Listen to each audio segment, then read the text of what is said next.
Salut l'équipe. Aujourd'hui je vais vous présenter un deck Traptrix compétitif qu'on a travaillé avec l'équipe Cross TCG, avec la team Cross TCG. Le deck a fait déjà ses preuves à quelques tournois. Le deck est très bon, c'est un contrôle combo, il avait déjà fait ses preuves auparavant, le deck est très beau, très fort. On va passer à la decklist, j'espère que ça va vous plaire en tout cas. Lâchez des pouces bleus et n'hésitez pas à mettre des petits commentaires. A tout de suite.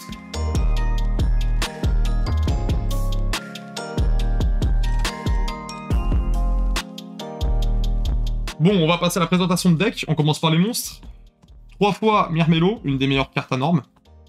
Alors, je vais faire un point dessus dès le début, comme ça va être clair direct. Les monstres du main deck ne sont pas affectés par les effets de piège, trappe. Tout ce qui est trappe, trappe sans fond, trappe de rupture, etc. Trappe du fossoyeur, par exemple, etc. Alors, celle-là, quand elle a invoqué de norme, elle peut prendre une piège et l'ajouter à la main. Et quand elle a invoqué SP, elle peut péter une magie et piège. Une des meilleures. Pas 3.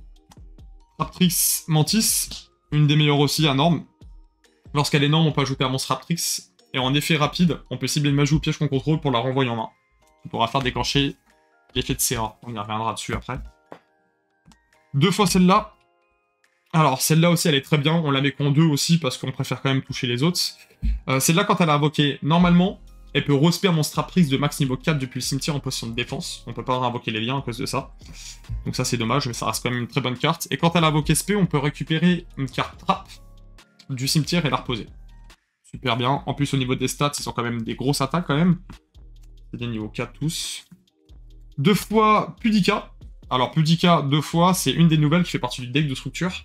Alors celle-là, quand elle a invoqué normalement, elle permet d'aller tuto le terrain. Le terrain je vous le présenterai après. Le terrain est très fort. Et quand elle a invoqué SP, elle peut cibler un monstre contrôlé par l'adversaire invoqué spécialement et le bannir jusqu'à la prochaine Storm phase. Et l'adversaire pourra invoquer un de ses monstres bannis. Un de ses monstres bannis, pas forcément celui-ci qu'on a banni. Mais par contre, c'est considéré comme une invocation. Ça a toute son importance. Au cas où, si on a une carte piège qui annule une invocation ou quoi que ce soit, c'est considéré comme une invocation. Donc x2 celle-là. Alors celle-là, les noms sont assez infâmes. Hein. Aragno Kampa. Bon, c'est une des nouvelles aussi, très forte. En effet rapide pendant la main phase, donc pendant la main phase adverse ou nous, pendant ma main phase, pardon, je peux l'invoquer SP, je la déclare, je peux tenter de l'invoquer SP durant la main phase, et je suis bloqué le reste de ce tour de l'extra deck en insectes et plantes. Et quand elle est sur le terrain, les magies et pièges ne peuvent plus être détruits une fois. C'est-à-dire que, admettons, il décide de faire plumeau de Damarpi, l'adversaire, effet, pour tenter de l'aspect. Je l'aspect, le plumeau se résout, ça pète pas mes sets. Une super bonne carte, c'est une spé gratuite aussi. Pour pouvoir l'aspect, il faut contrôler un monstre Traptrix. x2, ça suffit. La base aussi, ça, je dirais que c'est presque un des boss monsters aussi. 3 X6 parallèles parce qu'on a envie de le toucher. Voilà pourquoi on a décidé de jouer en 3. X6 parallèles pour les personnes qui connaissent pas. Quand on invoque par lien, on peut le déclarer de la main. Il peut s'invoquer dans une zone pointée par un monstre lien. Je vous montrerai après le combo un petit peu, rapidement. Il s'invoque. Et ensuite, ça c'est un autre effet, on peut faire effet sur le terrain, il passe niveau 4 bien sûr. Et on peut faire effet sur le terrain pour en se faire un autre du deck qui passera aussi niveau 4. Ça donne un X6-4 gratuit. On le met en x3 si on veut le toucher, tout simplement. Et ça c'est une petite touche de notre part, le nouveau insecte, qui est sorti dans la boîte précédente. Alors, 3400 d'attaque, il peut s'invoquer spé, main ou cimetière, en bannissant 3 insectes et ou plantes depuis le terrain et cimetière. Donc c'est une spé quand même relativement gratuite, 3400 d'attaque, 2008 de def, c'est quand même un beau bébé. C'est un beau bébé. Sur le terrain, il dit, mon adversaire peut plus répondre avec par mes pièges de 7. Mes pièges et magie, c'est une bonne question. Ouais, par magie et pièges. Donc l'adversaire peut plus répondre avec des effets de monstre à mes magies et pièges. Et durant ma main phase, je peux faire en gros un sorte de Rageki sur les deux terrains. Ça détruit tous les monstres qui sont pas insectes et plantes. Très correct, ça détruit tout en fait. 3400 d'attaque après. Et s'il envoie au cimetière, on peut reban 3 au tour d'après pour pouvoir le réinvoquer. Une excellente carte. Et ça peut se reprendre aussi. Le terrain qu'on joue qu'en x1, comme je l'ai dit tout à l'heure, il peut être tutorisé avec la norme de celle-là, tout simplement. Alors le terrain, durant la main phase, on peut avoir une autre invocation normale. Le terrain, il est vraiment très fort quand même. On le joue qu'en 1 parce qu'on peut s'en passer. Donc durant la main phase, je peux invoquer en plus un monstre Traptrix normalement. Ou pause, je peux gagner cet effet qu'une fois par tour. Les monstres insectes ou plantes que je contrôle, pas les monstres Traptrix, insectes ou plantes que je contrôle, peuvent pas être détruits la première fois qu'ils doivent être détruits. C'est-à-dire que si il doit détruire celle-là au combat, c'est que au combat par contre. Il est obligé de la taper 2 fois. Pareil pour les Trapix, donc très intéressante. Et en plus de ça, je peux bannir un monstre que je contrôle. Par exemple, il m'a fait Nibiru, je peux ban le token Nibiru pour rospé un Trapix de mon cimetière. Ça rospé les liens et les Xyz. Excellent. La carte est vraiment bonne. 3 effets. Ah, c'est 2023 après aussi, hein. Les terrains sont vraiment forts en ce moment. Ensuite, on va passer au magie. Classique, 3 pots de la prospect. Pour aller chercher ce qu'on veut dans le deck. Voilà, une très bonne carte. En plus, on n'a pas d'autres cartes qui fait draw, parce qu'il faut pas oublier que le tour où on active cette carte, on peut pas draw. Donc on n'a pas mis la magie qui permet de draw, donc 3 pots de la prospect. Très bonne carte. Sacrifice inutile. Sacrifice inutile, je vais m'expliquer pourquoi. Parce que ça peut envoyer ça qui peut surspé du cimetière, comme je l'ai expliqué tout à l'heure. Et ça peut envoyer n'importe quel nom Trapix qui dit que quand je norme celle-là, ça peut me reborn n'importe quel monstre Trapix de mon cimetière. Ça peut partir sur un X64 directement, ou sur lien 1, et après faire l'effet du monstre qu'on a reborn. C'est une très bonne carte, je trouve. En tout cas dans le deck. Ensuite, on va passer aux trappes. Alors, 3 fois la nouvelle trappe. Elle rend le deck vraiment super fort. La nouvelle trappe, elle est vraiment incroyable. On peut faire qu'un seul des effets, ça a 2 effets. On peut faire qu'un seul des effets, une fois par tour. Son premier effet, quand elle est 7, par exemple, je la set à ce tour-là, je peux l'activer le tour elle est posée en discardant, alors c'est pas le cost, en discardant une carte piège. Elle s'invoque SP comme un monstre insecte qui a 300 d'attaque, si je me trompe pas, et 2400 d'attaque et 2400 de défense, niveau 4. Donc elle s'invoque SP, et c'est une trappe. Donc la carte est très bonne, ça fait un niveau 4. Avant, jouer Brigandine pour pouvoir avoir un autre niveau 4 facile. Celle-là, elle est excellente. Le tour elle est posée, elle peut s'activer en discardant un piège. Je vous expliquerai après ce qu'on a fait pour essayer d'avoir plus de pièges dans le deck. Et au cimetière, on peut la bannir pour invoquer un monstre Trapix. Lien, Xyz ou les monstres du main, tout simplement. Faut pas oublier que si, admettons, celle-là, l'SP, elle peut cibler un monstre sur le terrain et ban. C'est-à-dire que si on a les deux, on a celle-là au cimetière, on banne celle-là, on ravoque celle-là, ça fait proc son effet. Target un monstre invoqué SP par l'adversaire, ban jusqu'à la prochaine standby.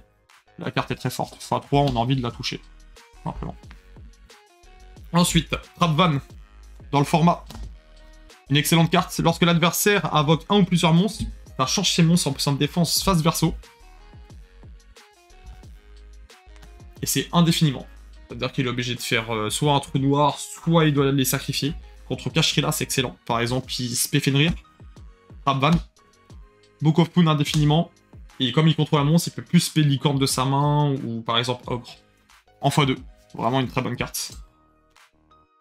La trappe du Fossoyeur, la negate de N-Trap entre guillemets, lorsque l'adversaire active un effet de monstre dans sa main, cimetière ou banni, ça annule l'effet, burn de 2000.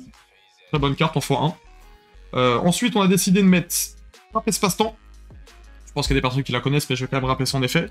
Lorsque l'adversaire invoque spécialement un ou plusieurs monstres depuis la main ou extra deck, je paye 1000 pour chaque monstre qu'il a invoqué. Par exemple, s'il fait un pendule 4, je peux payer 4000 et renvoyer tout.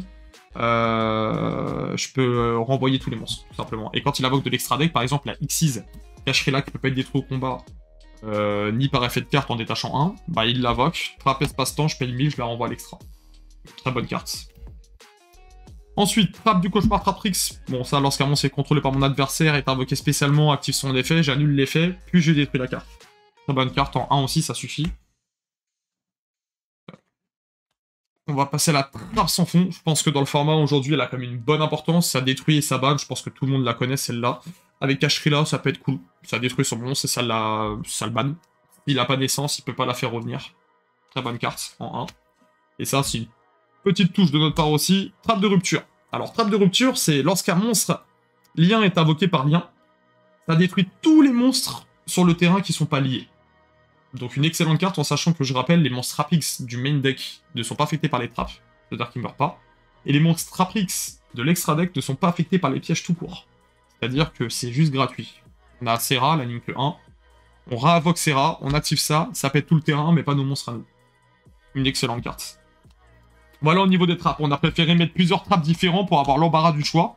Parce qu'en fait, et bien sûr celle-là en x3, parce que on peut les reposer du cimetière, on peut les activer du deck, on peut aller les chercher du deck, on préfère avoir une gamme de choix assez variée pour pouvoir s'adapter à tous les types de decks on va avoir en face. Ils sont tous en x1, à part Trapban. Et l'autre, bien sûr, parce que l'autre, c'est une spé gratuite. On va passer au end trap, parce qu'on peut se permettre de mettre des end trap aussi. 3 H, qui sont aussi dans le deck de structure. Donc prenez le deck de structure, honnêtement. 3 H, fort contre Despia, ça marche contre Cacherie là aussi. Une excellente carte. 3 Imperm, excellent, ça fait pas proc l'effet de TTT. Ou pousser des TTT. Et c'est un piège. C'est-à-dire que pour la trappe, je rappelle, pour cette trappe-là, il faut discard un piège. Pour pouvoir l'invoquer le tour où elle est posée. Donc, une très bonne carte. Et, on peut appeler ça entre guillemets une trappe, mais c'est pas le cas. 3 force égale. Parce que le go second est pas si mauvais que ça, honnêtement. Je pensais qu'il aurait pu être plus compliqué, mais il est pas si mauvais que ça dans le deck Traprix. Mais en plus de ça, c'est un piège. Je viens de l'expliquer juste avant. Avec encore la piège, on peut discard ça tour 0. Puisqu'on n'en a pas besoin tour 0 si on prend la main, et ça permet de l'invoquer. Et ça clean un board entier dans la méta actuelle à force égale est excellente. Voilà, au niveau du main, c'est terminé. On va passer maintenant aux cartes de l'extra deck. La base, 3 Serra. La meilleure Link 1. Il n'y a pas mieux, la meilleure Link 1, on peut faire les deux effets dans le même tour. Excellente. Et pointe en bas pour l'Exis parallèle. Donc, excellent. Une fois, Cularia. Juste en 1, il y a des fois, elle peut avoir son importance, c'est bien, ça peut permettre de partir sur l'allié 3 qui arrive juste après. En 1, ça suffit. La nouvelle, Atipus. Atipus est vraiment une bonne carte, honnêtement. Il n'y a besoin que d'un seul monstre insecte ou plante pour l'invoquer. Elle a 1008 d'attaque, mais elle donne 1000 à tous les monstres insectes. À tous les monstres trappes X, pardon. Elle donne 1000 d'attaque, et par rapport au nombre de trappes, alors c'est une fois par tour, vous pouvez cibler un nombre de cartes contrôlées par l'adversaire. Un fort égal au nombre de monstres insectes ou plantes que je contrôle. J'annule les effets des cartes. Je cible 3, par exemple. En comptant elle-même, ça marche pour elle-même. S'il y a que elle sur le terrain, je peux annuler une carte sur le terrain. Et si, admettons, j'ai un piège au cimetière, je peux ban un piège du cimetière pour détruire un parmi les cartes que j'ai annulées. Très bonne carte. Ça booste tous les Trapix. Je rappelle, les monstres Trapix, quand même, ils ont une attaque de... les monstres du main, hein. 1003... 1007, 1005, ça les fait passer à 2005, 2007, enfin c'est vraiment une très bonne carte. En sachant que, ça mettons, on a Serra et celle-là. Serra, la Link 1, à 1008, ça reste vraiment mignon quand même. Donc voilà. Ensuite, on a mis cette Link-là. Pourquoi? Au cas où pour Ibli. Parce que tous les autres, en fait, il faut des insectes ou plantes. Donc c'est là, il faut juste un monstre terre, en sachant que tout le monde deck est terre. Donc si nous passe Ibli, normal, on part là-dessus. Ça nous permet d'enlever le Ibli. Et Reborn, potentiellement un monstre terre adverse. Dans son cimetière, il y a Fenrir. C'est toujours pratique. 2 fois Trapix du Rafflesia. Je pense que c'est la meilleure Xyz du deck. Quand elle est sur le terrain, elle fait trop le café, elle nous empêche de prendre Nibiru grâce à Trappe du Fossoyeur. Elle peut activer en fait un piège du deck en détachant pendant le tour adverse ou mon tour. Quand elle est sur le terrain, tous mes monstres Trapix ne sont plus ciblables, plus destructibles ni au combat, ni par effet de carte. La carte est trop forte. Et je peux activer des trappes de mon deck. La carte est trop forte. 2500 d'attaque. 2500 de défense. Très bonne carte, x2. Ensuite, la nouvelle qui fait partie du deck de structure. Une excellente carte. Elle est juste très bien. Elle permet d'aller tutoyer un monstre Trapix en détachant 1. Et elle n'est pas affectée par les types. Parce qu'en gros, elle peut prendre des monstres. Quand il y a des monstres adverses qui sont envoyés au cimetière par effet de carte ou bannis. Même avec mes propres cartes, avec les trappes. Je peux en récupérer un, l'attacher à elle, et elle est plus infectée en fait par les cartes qui lui sont attachées. Oh. Donc, et 2500 d'attaque, excellent. Si on lui donne 1000 en plus avec la Link 3, 3500, ça fait un beau bébé quand même pour un X64. Ensuite, on la respecte toujours, celle-là, toujours en 1. Elle est occasionnelle. C'est occasionnel qu'on la sort, mais il faut toujours la mettre, je pense, quand même. Reborn en détachant 2. Et s'il y a un monstre de l'adversaire qui quitte le terrain à cause d'un effet de carte de moi, et bah je peux détacher un pour le Reborn, tout simplement. Une bonne carte, 2002 d'attaque, ça peut toujours servir. Ensuite, il faut respecter quand même le time, parce qu'on joue avec contrôle malgré tout. C'est un contrôle, mais assez combo quand même. Hein.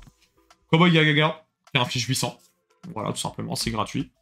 C'est surtout pour ça qu'on le met, surtout pour le 800, pas pour son autre effet. Bagushka, parce que c'est toujours cool de tempo, surtout dans un deck contrôle. Très fort, c'est un terre en plus. Et aussi pour le mettre en attaque, pour potentiellement faire Zeus derrière. Il est pas ciblable. Donc ça peut être un bon truc. En gros, Battle phase, il peut pas le cibler. Mettre fin de battle, ok, la battle elle est passée, mais une phase 2, on peut mettre Zeus par-dessus. C'est gratuit. Elle est bien dans les deux cas en fait, tout simplement. Ixon, bon ça c'est colonie du mal, hein, c'est pour faire un Rageki tout simplement, pour tout péter. Une très bonne carte aussi, c'est un X6-4, on a que des 4. Et le boss monster, Faiseur du temps. Une excellente carte, avec en plus cette trappe là, il est équipé, il peut renvoyer une carte sur le terrain au-dessus du deck, grâce à une carte piège. Niveau 4, une super carte. Vraiment, boss monster je pense, du deck. Voilà, on va passer au side deck, on a préparé un petit side deck quand même. Alors, en side deck, Go First, quand on part Go First dans le format, Parfum Anti-Magie, trop forte, contre Despia, contre Kashrila, trop fort contre des rogues. Ensuite, on a décidé de mettre ça. Contact Cancrela. Déjà, c'est un insecte, c'est toujours cool. Il se spé sur le... Alors, quand l'adversaire norme ou spé, il se spé sur le terrain adverse. On le déclare de la main, il se spé sur le terrain adverse. Il doit utiliser cette carte-là pour invoquer par fusion, synchro, X6 ou lien. Contre un Kashrila, c'est un niveau 6.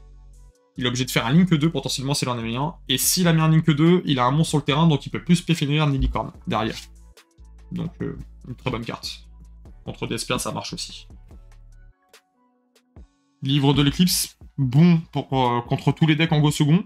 En go first, bon, ça fait beaucoup de fun sur les notes, c'est un petit peu chiant, à part sur les liens. Donc voilà, et contre Kashrila, ça marche aussi bien, au cas où. Vous pouvez la remplacer si vous croisez pas beaucoup de Kashrila. Je pense qu'il y a peut-être mieux à mettre, mais bon, contre Kashrila, ça marche tellement bien qu'on a décidé de la mettre. Faut respecter quand même les... même si on n'est pas affecté par effet de monstre, par les pièges, pardon, faut respecter les decks pas gros. 3 cyclones. Une très bonne carte, ça marche contre Kashrila, ça marche contre l'Armguirante, ça marche contre tout, même contre Despia. Pousser des triples tactiques, pourquoi? Parce que avec une TTT, en go second, en stand-by, le X6 il fait son effet, on active pousser des triples tactiques, chercher à force égale, c'est gratuit, à force égale, on enlève pratiquement tout le terrain.